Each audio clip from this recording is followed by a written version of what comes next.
So we are going to start with this liquid state. Already we had discussed one question on van der Waal forces of attraction and all these things. So these are the forces of attraction on the basis of which we can distinguish gases from that of liquids and solids. So the extent of van der Waal forces of attraction or some other type of intermolecular forces of attraction, they plays an important role while deciding the physical state of a particular substance. Gases, they were having the minimum value of this intermolecular forces of attraction, but as we move from gases to liquids, then intermolecular forces of attraction, it goes on increasing. So various types of intermolecular forces of attraction takes place in liquid state.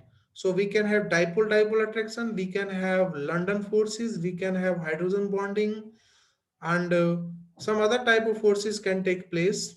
So in this module, we have to discuss this vapor pressure also and what is the effect of temperature on vapor pressure, and then their measurement, surface tension. For surface tension measurement, we have capillary rise method, drop formation method, then ring determinant method, and bubble pressure method. So out of these methods, only capillary rise method and drop formation method will be discussed. Similarly, in the measurement of viscosity of liquid, that is nothing but it has to govern the rate of flow of layer of one liquid over another layer.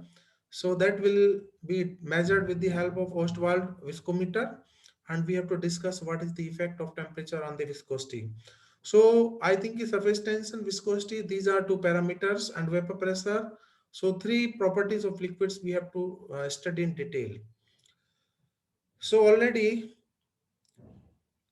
we have started with intermolecular forces of attraction. So van der Waal forces of attraction, they plays an important role, and these forces essentially electrical in nature and results from the attraction of the charges of opposite signs. So as far as principal intermolecular forces of attraction are concerned, so three variety of forces exist between liquids.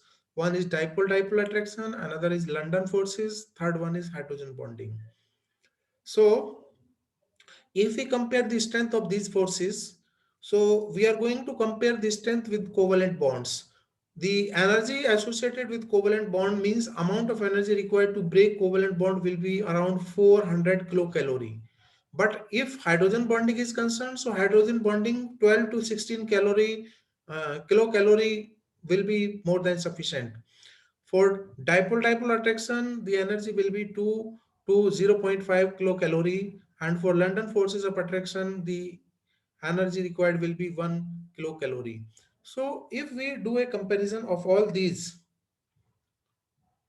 what lesson we learn? We are coming to a conclusion then that London forces, these are the weakest. Stronger to London forces, next comes to dipole-dipole attractions. After dipole-dipole attractions, we are having hydrogen bonding and covalent bond that plays an important role while the bond formation in molecules. These are the strongest forces of attraction in between these four variety. So covalent bond, you can say that these are 40 times more stronger, or they are having more strength as compared to hydrogen bonds. And covalent bonds, they are 200 times much stronger as compared to dipole-dipole forces, and these are 400 times much stronger as compared to London dispersion forces. So it means that London dispersion forces, these are the weakest forces that exist in case of liquid. Next to London forces, we are having dipole-dipole attraction, and next to dipole-dipole attraction, we are having hydrogen bonding. So these are some of the examples. These are weak attractions between the molecules that have been pictorially shown in this picture. And if this is hydrogen atom, this is chlorine atom, means HCl molecule is there. Then HCl molecule, due to change in electronegativity, means electronegativity of chlorine is much higher as compared to hydrogen. It means that, so this part of the molecule will be negative in nature, and this part will be positive in nature, because the shared pair of electron will be shifted towards chlorine and it will be displaced away from hydrogen. So this shared pair of electron that is involved in the bond formation, it has to decide the polarity of the molecule. As a result of change in electronegativity, as a result of difference in electronegativity of hydrogen and chlorine, what happens? The chlorine, it acquires slightly negative charge, hydrogen, it acquires slightly positive charge. So one by one, we have to discuss these forces. As far as dipole-dipole attraction are concerned, so these type of attraction, they exist between molecules that are polar in nature. Means dipole-dipole attraction, molecules should be polar in nature. And this requires the presence of polar bond and unsymmetrical molecule. So for dipole-dipole attraction to exist, the molecule should be unsymmetrical. Unsymmetrical means it should not be symmetric in nature. And these type of molecules must be having a permanent separation of positive and negative charge. And an example is given by HCl. So in HCl, you have already experienced that chlorine is having slightly negative charge and hydrogen is having slightly positive charge. The chlorine end of the HCl, it has permanent slight negative charge that we have already discussed. So next, the intermolecular forces of attraction that exist between liquids is London forces. So London dispersion forces, they exist in non-polar molecule. So that is the contrasting difference, or you can do the differentiation between uh, these dipole-dipole attraction and London dispersion. So dipole-dipole attraction, these type of attraction takes place in polar molecule. On the other hand, London dispersion takes place in case of non-polar molecule. So these forces results from temporary charge imbalance. Temporary charge imbalance means at certain instances you will feel that some imbalance of the charges takes place for some time, and as soon as imbalance of the charges takes place, then these London dispersion forces has to exist. So these are temporary in nature because temporary charge exists because the electrons in the molecule or the ion, they move randomly in the structure, and the nucleus of one atom may attract the electron from the neighboring atom. At the same time, an electron in one particle, it has to repel the electron in the neighboring and create a live charge imbalance. So as a result of attraction between electron, nuclei, electron-electron repulsion, all these type of phenomena, they are responsible for this charge imbalance. And in case some charge imbalance is there, then in that situation, these type of forces has to take place. So name of these forces is London dispersion forces. So these temporary charges in one molecule or atom, they attract opposite charge in the nearby molecule. Definitely, if opposite charge is there, they have to attract. And a local slight positive charge, we are denoting it by delta plus, in one molecule will be attracted to the temporary slight negative charge delta minus in the neighboring molecule.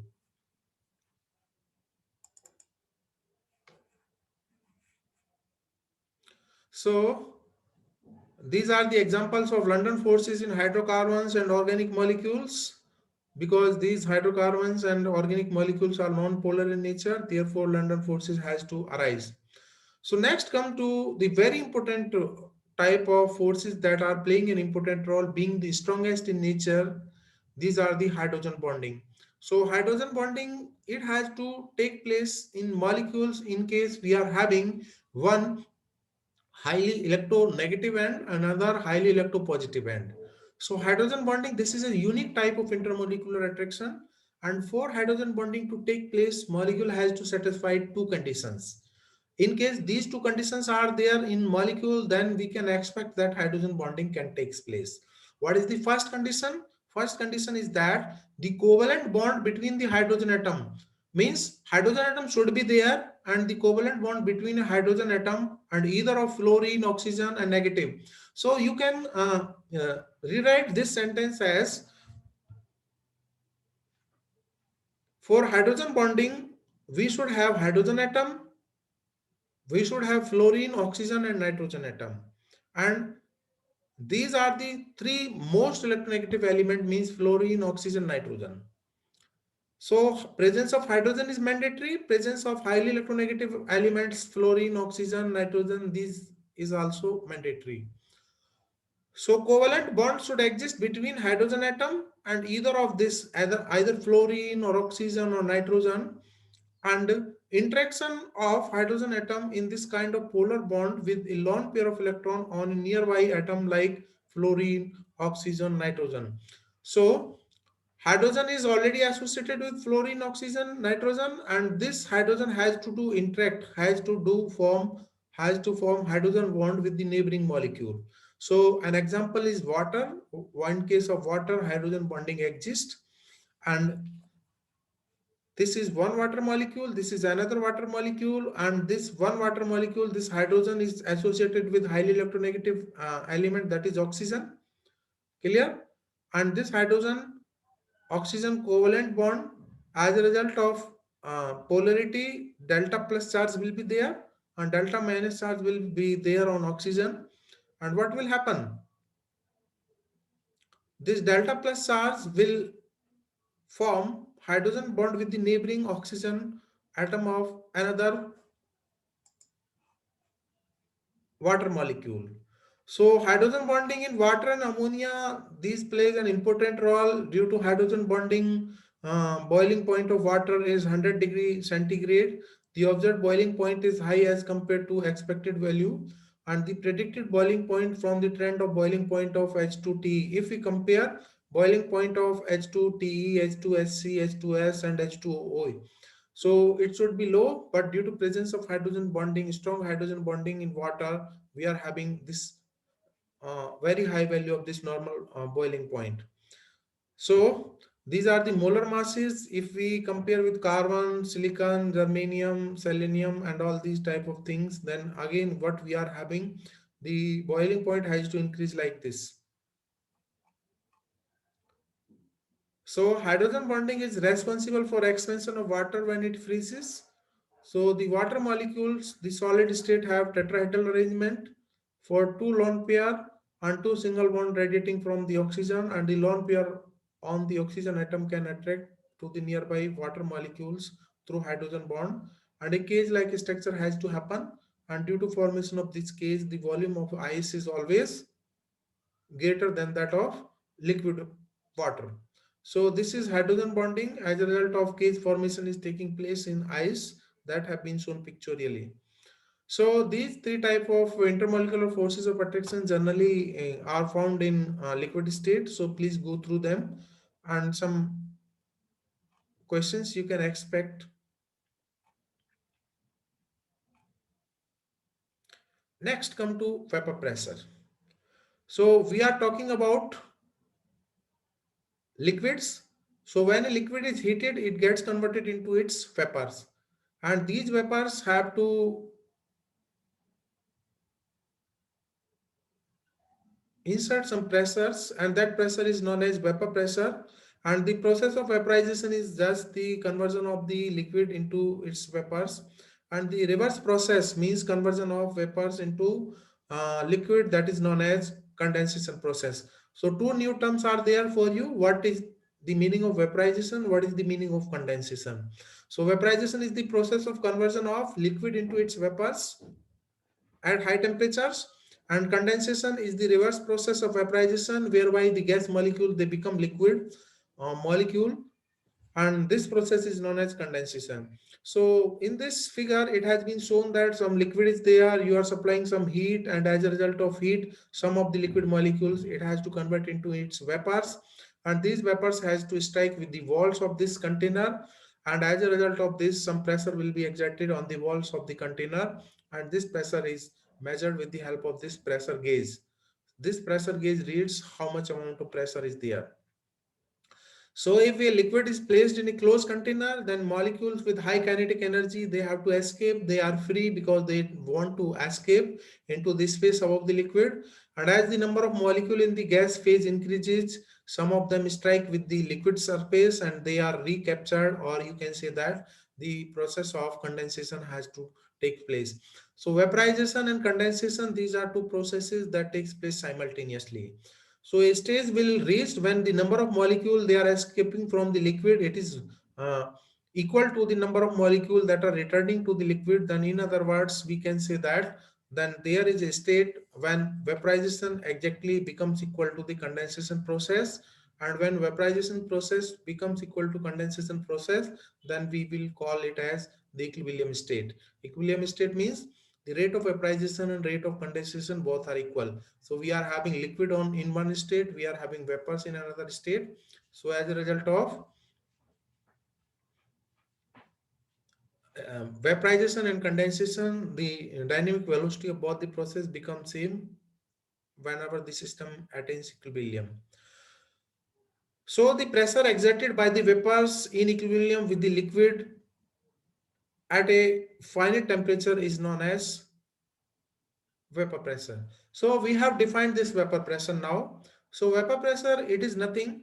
So when we have to define vapor pressure, for vapor pressure, we have to start vaporization, and after some time, some of the molecule they will condense, and after some time, what will happen? The rate of condensation and rate of vaporization, it will become equal. And when these two rates become equal, then at that time, some pressure will be exerted by the vapors in equilibrium with the liquid at a fixed temperature, and then at that temperature the pressure exerted is known as vapor pressure. So vapor pressure of various liquids, they differ considerably depending on the identity of the liquid. Means if we move from one liquid to another liquid, then the vapor pressure will be differ. So thus ethanol having weaker hydrogen bonding evaporate faster as compared to water. If we compare ethanol and water, ethanol is having weaker hydrogen bonding compared to water. Hence, we expect that ethanol will be having high vapor pressure than water at a given temperature. So, as a result of this high vapor pressure, ethanol will get evaporated very quickly as compared to water. Now, next thing is effect of temperature on vapor pressure. So, if temperature of a liquid is increased, definitely what will happen? Vapor pressure will increase, because with the increase in temperature, what we are doing? We are increasing what? We are increasing the number of liquid molecules that are converting into its vapors. So this is because with the high temperature, more and more molecule in the liquid state, they will be having larger kinetic energy and will break away from the liquid surface, and therefore concentration of vapors will be very high, and this equilibrium will be re-established. And also at high temperature, the average kinetic energy of the vapor molecules will increase. So both vapor concentration and kinetic energy, these are proportional to temperature, and therefore we can say that as a result of an increase in temperature, there will be an increase in the value of the vapor pressure. So this picture shows the effect of temperature. So we are having vapor pressure values for ethyl alcohol and water. So as we are increasing the temperature from 0 degrees centigrade to 100 degrees centigrade, drastically there is a change in the value of the vapor pressure, and vapor pressure is increasing very highly. So determination of vapor pressure, these have not been included in your syllabus. So next we have to discuss this effect of vapor pressure on boiling point. So when a liquid is heated, then tiny bubbles, these are to be formed, and these rise to the liquid surface, and the temperature at which it happens, this is known as boiling point. So now this is the time to define the boiling point of a liquid. So is there anyone who can define boiling point?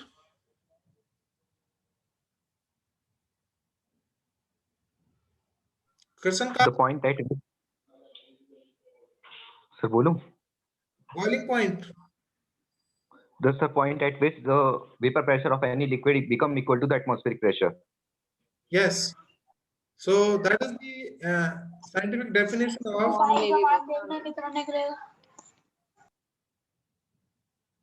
So this meeting will be over after 1 minute. So please join this meeting again. So this is the scientific definition of boiling point. Means boiling point is the temperature at which vapor pressure becomes equal to 1 atmospheric pressure.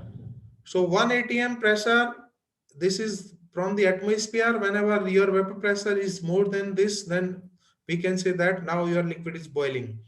Below that pressure, no boiling has to take place. So pictorially, it has been shown here. You are supplying heat, pressure of vapor within the bubble is taking place, then boiling of liquid has to start. And as a result of atmospheric pressure, these are not capable of escaping. But as soon as their pressure becomes equal to or more than atmospheric pressure, then these liquid molecules, they are capable of escaping from the liquid. So a liquid boils when the pressure of a vapor within the bubble becomes equal to the atmospheric pressure exerted on the bubbles of the liquid.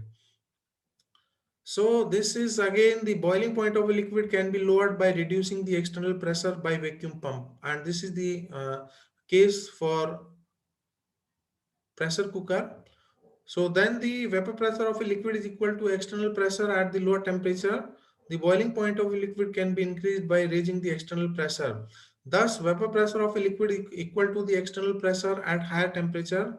So a domestic pressure cooker works on this principle. The pressure inside the cooker is maintained above 1 atmosphere, and liquid contained in that cooker, it would boil at high temperature than 100 degrees centigrade. Thus, the food is cooked in a shorter time. So this paragraph, it has to play an important role. You have to explain the working of pressure cooker